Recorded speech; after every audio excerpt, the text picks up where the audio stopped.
Olá, está no ar mais uma edição do programa Saúde Ativa aqui na tela da TV Câmara, o seu canal legislativo municipal. Nosso objetivo aqui é te motivar a ter uma vida cada vez mais saudável, o que é bom para o corpo e também para proporcionar uma maior longevidade. Olha, por falar nisso, hoje traremos uma matéria sobre acidente vascular cerebral. Quais são as causas mais comuns? Como evitar? Além disso, no quadro Comer Bem, uma receita deliciosa e prática de salada caprese, feita pelo chefe Jorginho Costa. Tá uma delícia. No quadro Oncolegal, Rafaela Macedo tira todas as dúvidas com o médico Vinícius Bravo sobre cirurgia digestiva para casos de câncer no estômago. Está imperdível, não sai daí.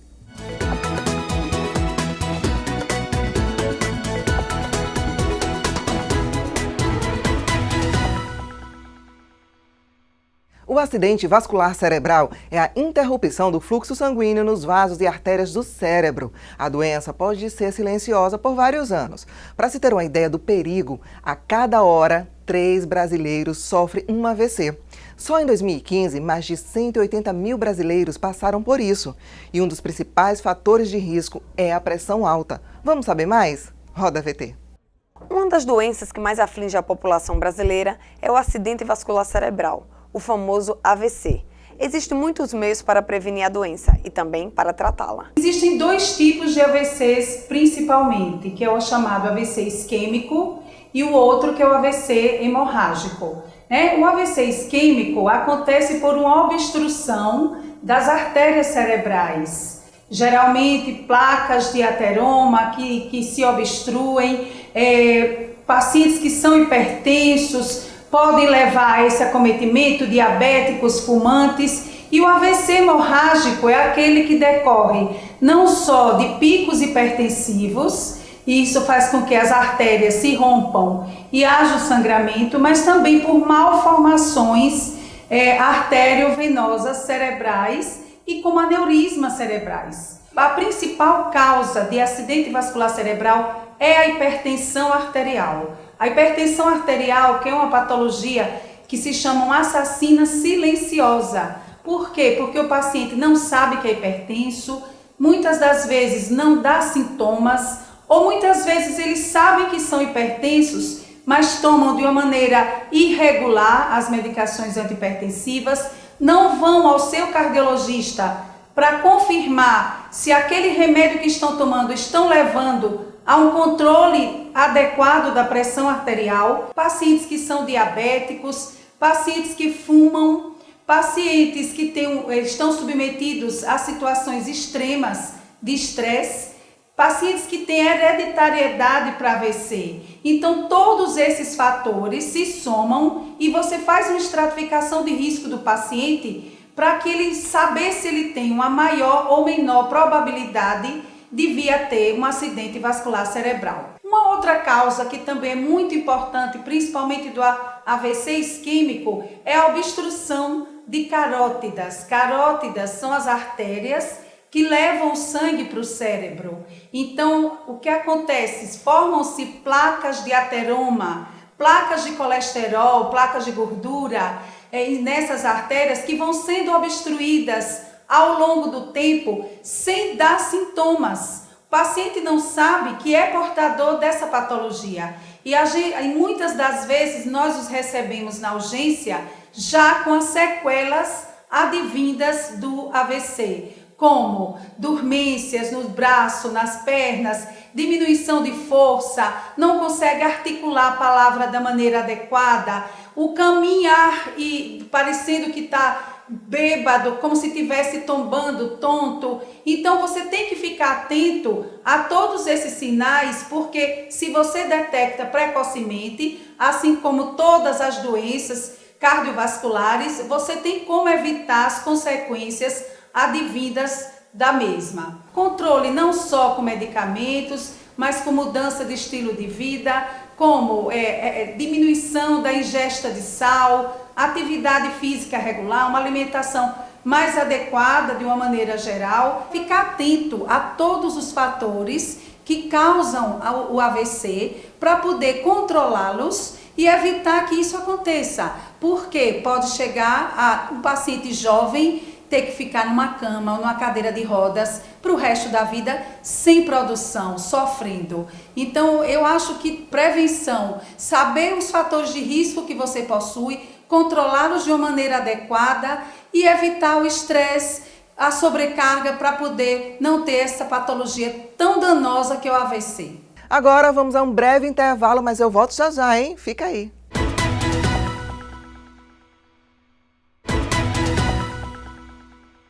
Estamos de volta com o programa Saúde Ativa e vem cá, me tira uma dúvida. Você sabia que você pode acompanhar todo o trabalho desenvolvido pelo vereador que você elegeu através do portal da Câmara? Olha só, anota aí, é o www.cmaju.se.gov.br. Você sabia que é possível baixar o aplicativo da TV Câmara Aracaju, tanto para iOS quanto para Android, e acompanhar toda a nossa programação de onde quer que você esteja? É muito bacana, baixe agora! E agora sim, agora é hora do comer bem. Gente, hoje eu convidei o chefe Jorginho Costa para preparar uma salada maravilhosa. Ele preparou uma caprese, simples e deliciosa, olha, mais simples e deliciosa impossível. Confira como é o preparo. Quem gosta de salada, levanta a mão. Nós gostamos. Aqui ao meu lado o chefe Jorginho Costa, renomado chefe sergipano, que vai preparar uma salada. É isso, Jorginho? Que salada é essa? Vamos preparar uma salada caprese, que é a mais italiana das saladas, a salada caprese. Antes disso, vamos preparar o molho pesto para poder acompanhar a salada. Porque o molho pesto é um molho pesto, né, Jorginho? Com certeza. O que é que você vai, o que é que leva aí? Azeite de oliva. Sim. É um molho bastante prático. Não tem como dizer que dá trabalho fazer, né? De jeito nenhum. Manjericão bem legal. A gente tem aqui a castanha do Pará, que na realidade a gente pode colocar nozes ou se quiser castanha de caju. A castanha que tiver em casa funciona, né? Um pouco de alho. Certo. E não pode faltar o queijo parmesão. E aí só bater, Jorginho? Só bater. E tá pronto o molho? Tá pronto o molho. Gente, não tem dificuldade nenhuma nisso, né?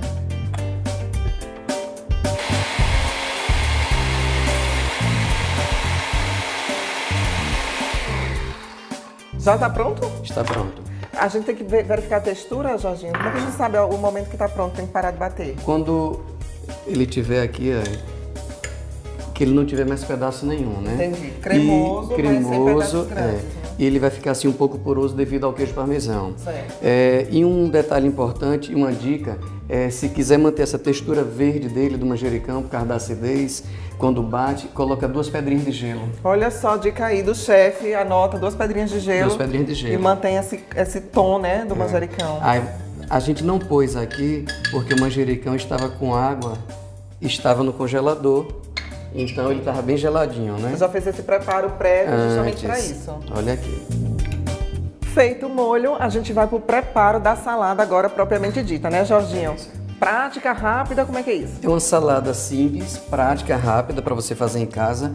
O molho peixe pode já você preparar com antecedência, já deixar na geladeira. Olha só. Então vamos para a montagem. Aqui a gente tem um tomate.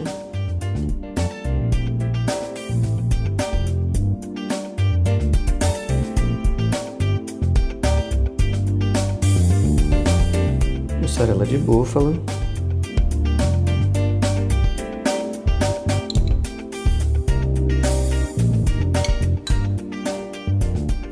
Uma salada super simples para receber os amigos em casa. E receber com categoria, né, Jorginho? Porque fica maravilhosa. Vamos colocar aqui um detalhezinho com a folha do manjericão.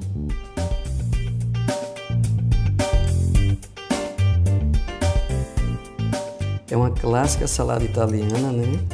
Sim. Como diz, essa é a mais italiana das saladas. A mais de todas, né? E nosso peixe de manjericão, né? Sim. Pra E dar dá um toque. todo especial, né?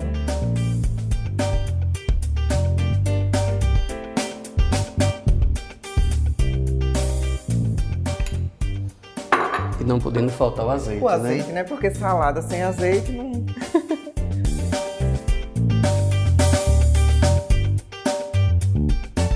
Tá Aqui é a pronta. nossa salada caprese. Tá pronto, olha só, gente. Mais simples, mais prática impossível, né? Fora que todo esse requinte, o toque do chefe aqui, até para colocar o azeite, o chefe é maravilhoso, né?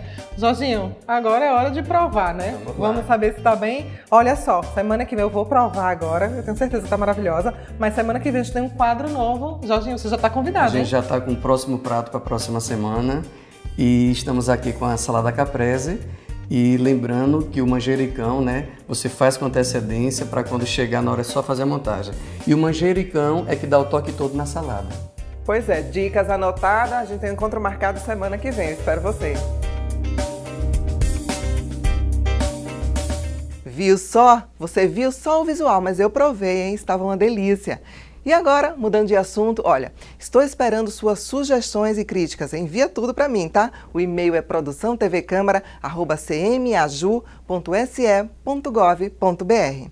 Agora a gente vai mais um breve intervalo, vou só ali beber uma água, mas eu volto já, fica aí.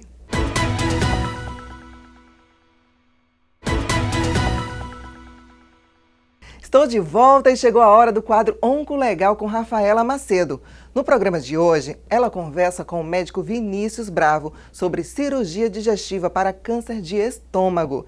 É com você, Rafa.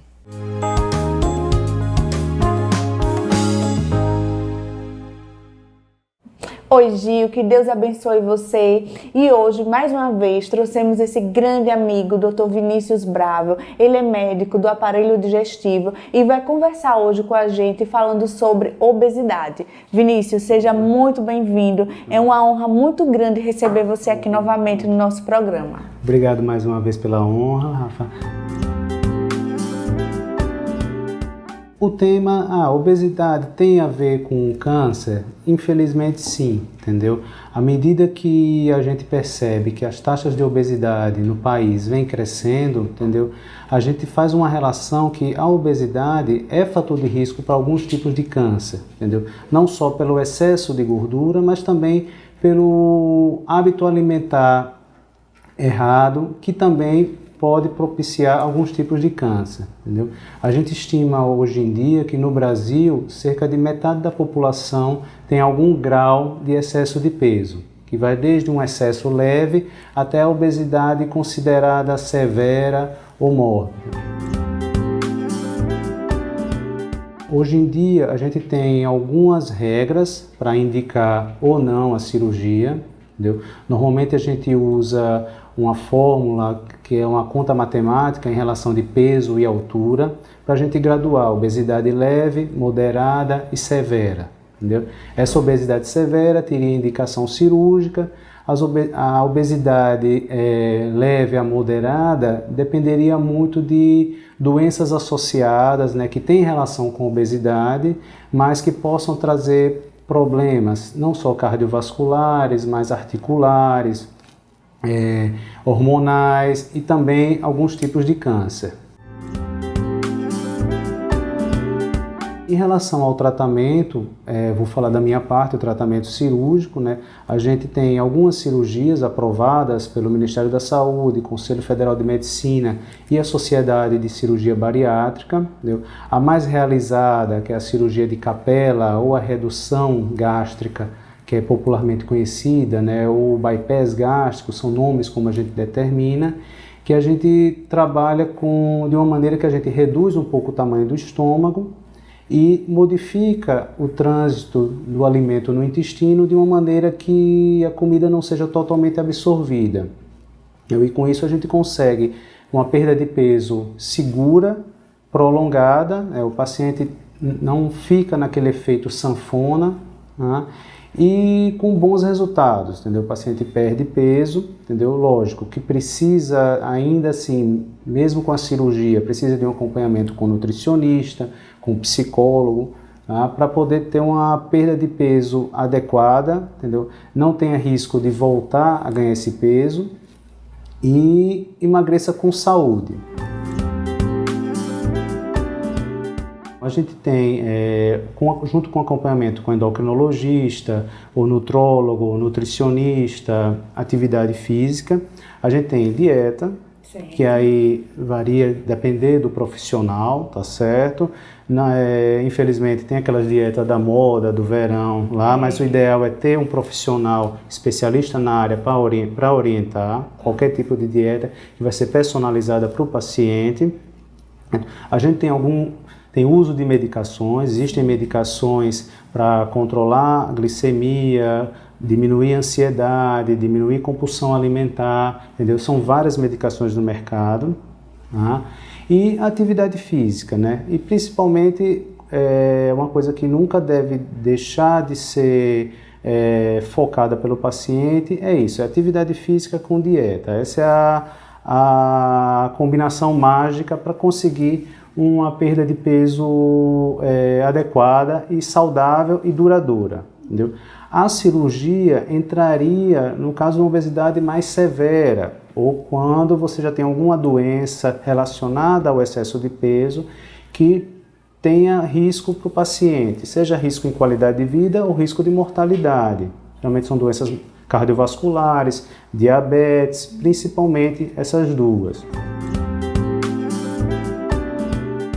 O balão intragástrico, que é o termo certo lá, ele é um tratamento endoscópico, entendeu? É feito por endoscopia, às vezes em clínica, às vezes em centro cirúrgico, com a ajuda do anestesista.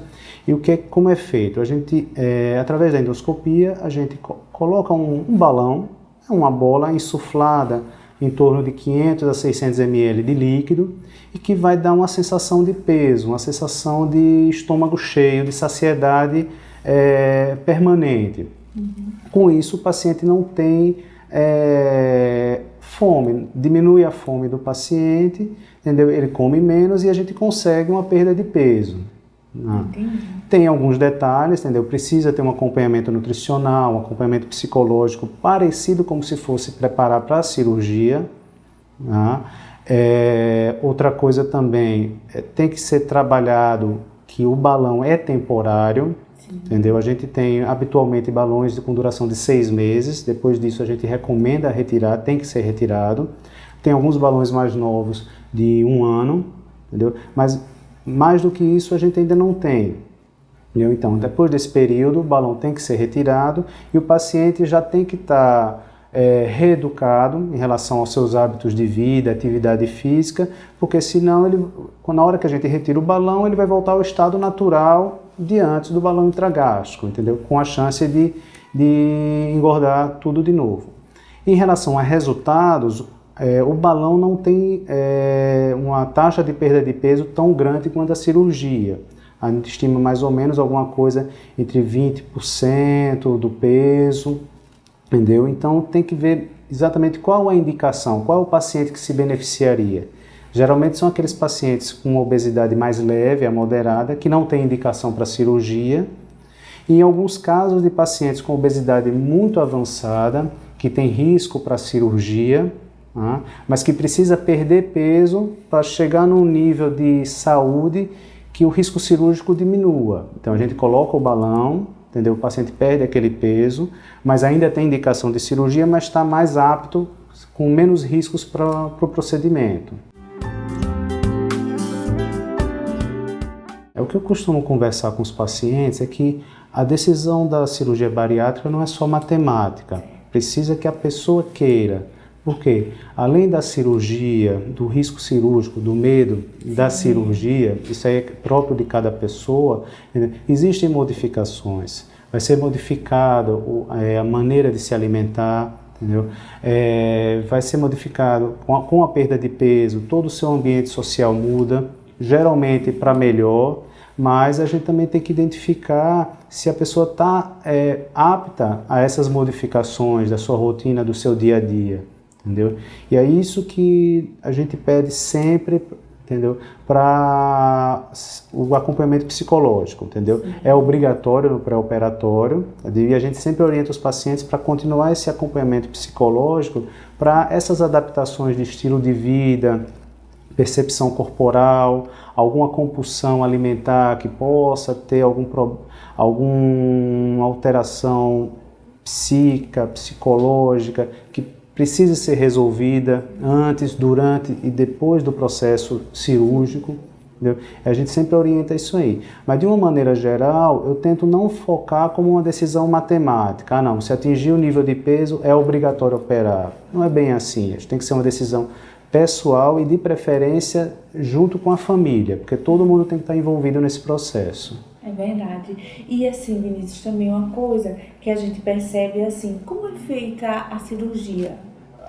bariátrica? Pronto. A cirurgia é feita por videolaparoscopia, certo? A videolaparoscopia é um acesso menos agressivo, entendeu? Através de pequenas incisões, a gente tem instrumentais mais delicados, que a gente consegue entrar dentro do abdômen e fazer a mesma cirurgia da maneira que era feita antigamente por via aberta, entendeu? E com isso a gente tem uma recuperação mais precoce do paciente, com menos dor, menos aderências, entendeu?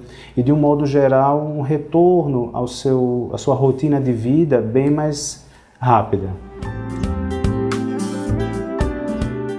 E além do acompanhamento psicológico, o acompanhamento nutricional, que a pessoa tem que fazer dieta antes, tem a dieta logo após a cirurgia e vai ter dieta depois. Não é uma cirurgia para se livrar da dieta, se livrar da atividade física. Tudo isso continua, tá certo? Então o processo, além da consulta com o cirurgião, os exames pré-operatórios, vai ter exames específicos da cirurgia bariátrica, como tem exames específicos, exames como se fosse uma cirurgia normal, exames gerais para qualquer cirurgia de maior porte. E também, às vezes, avaliações com cardiologista, endocrinologista, pneumologista, a depender de cada caso, de doenças que o paciente possa vir a ter junto com a obesidade, a gente vai pedindo outras avaliações.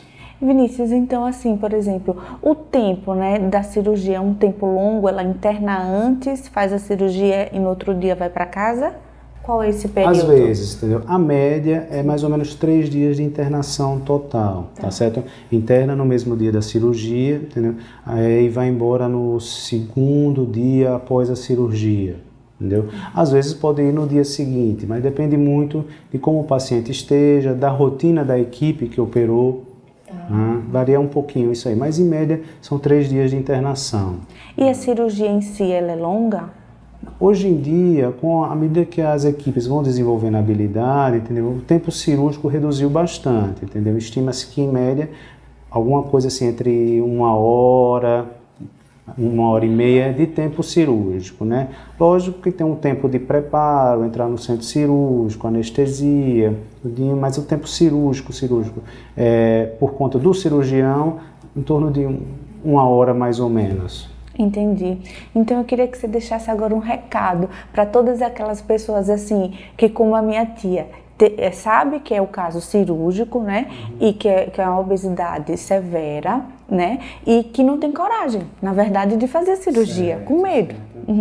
Então, a cirurgia bariátrica, ela não é um procedimento recente, ela já está no mercado há mais de 20 anos, entendeu? A maneira como é feita hoje em dia, ela já foi estabelecida há mais de 20 anos, comprovada pela literatura, comprovada pela própria experiência dos pacientes, certo? A gente, como cirurgião, o que é que orienta? Procure algum familiar, algum amigo, um vizinho que tenha sido operado, tá certo? E converse. O que é que teve de bom que veio? Pergunte também se teve algum problema, entendeu? Alguma coisa que não gostou, outra que não gostou, e comece a pesquisar e tirar suas conclusões. E lembrar sempre, apesar de ter as indicações matemáticas, ainda é uma decisão muito pessoal, porque vai envolver modificações na sua maneira de comer, no seu estilo de vida. As modificações normalmente, no longo prazo, compensam muito os problemas de saúde, entendeu? De estética, de percepção pessoal que a pessoa tinha antes, entendeu? Por isso que a gente opera, entendeu? Para trazer o benefício para o paciente. Não só a gente, como cirurgião, médico, na verdade, a gente vai focar primariamente em doença, né? Prevenir doença cardiovascular, prevenir diabetes, prevenir lesão articular, entendeu? Mas os ganhos em termos de estético, de qualidade de vida de modo geral, são muito bons, entendeu? Mas se está na dúvida, procure informações com as pessoas ao seu redor, entendeu? A maioria das equipes trabalham não só com a consulta médica, com nutricionista, psicólogo, mas com reuniões onde pacientes vão lá tirar dúvida, dar depoimento se quiserem, e com isso você pode tirar sua dúvida, entendeu? E lembrar sempre, não é uma cirurgia de emergência, não é uma cirurgia obrigatória, dá para pensar com calma e a gente prefere que venha bem pensado, tanto o paciente consciente do que quer, como a família apoiando também. Vinícius, e algum caso assim que vem assim na sua memória de algum paciente que estava ansioso para fazer e quando fez viu que foi uma opção muito boa? Você lembra de algum caso assim de algum paciente? Tenho sim, tem uma paciente que chegou, tem uma conhecida minha, né, lógico, eu não vou falar o nome, ela entrou no consultório, deu boa tarde e veio me perguntar sobre a cirurgia bariátrica e começou a chorar, entendeu? Porque ela tinha na cabeça de que ela chegou naquele momento da cirurgia como a perdedora. Ela tentou tudo, tentou dieta, tentou exercício e não conseguiu. E aí eu fui conversar com ela, tá certo? Não é bem assim, entendeu? E aí expliquei, matematicamente, na estatística, um certo nível de peso, existe uma dificuldade de se perder peso a longo prazo, de manter essa perda de peso só com tratamento clínico, entendeu? Não é que seja impossível, mas estatisticamente é mais difícil, entendeu? E que o tratamento da obesidade não é só como era antigamente. Gordinho safado não fecha a boca. Não é bem assim. Tem muitas variáveis, entendeu? Tem a maneira como a pessoa é criada, tem crenças em relação à alimentação, entendeu? Tem o próprio ambiente, entendeu? Que a gente chama de genética, mas a genética é a maneira como a família prepara a comida, como se reúne em torno da mesa.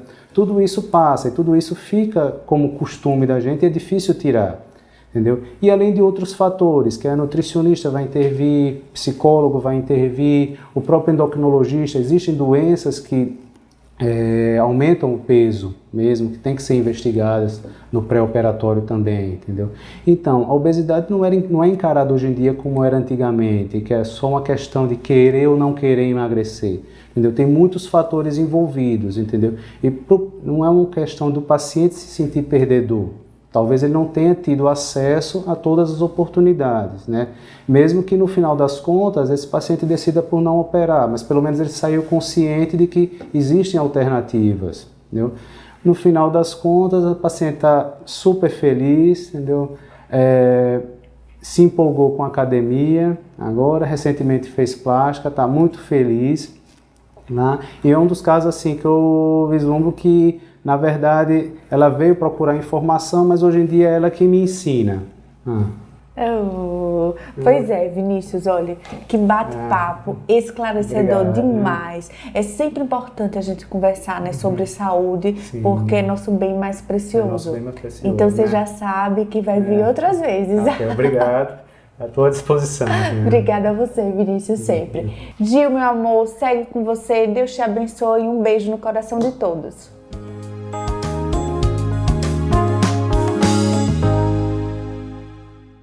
Obrigada, Rafaela. Gente, olha, o Saúde Ativa termina aqui, mas não esqueça que temos um encontro marcadinho toda semana aqui na tela da sua TV Câmara. Inclusive, lembrando mais uma vez que você pode baixar o aplicativo da TV Câmara Aracaju para iOS e Android e acompanhar toda a nossa programação de onde quer que você esteja. Fica com Deus e até semana que vem. Tchau, tchau.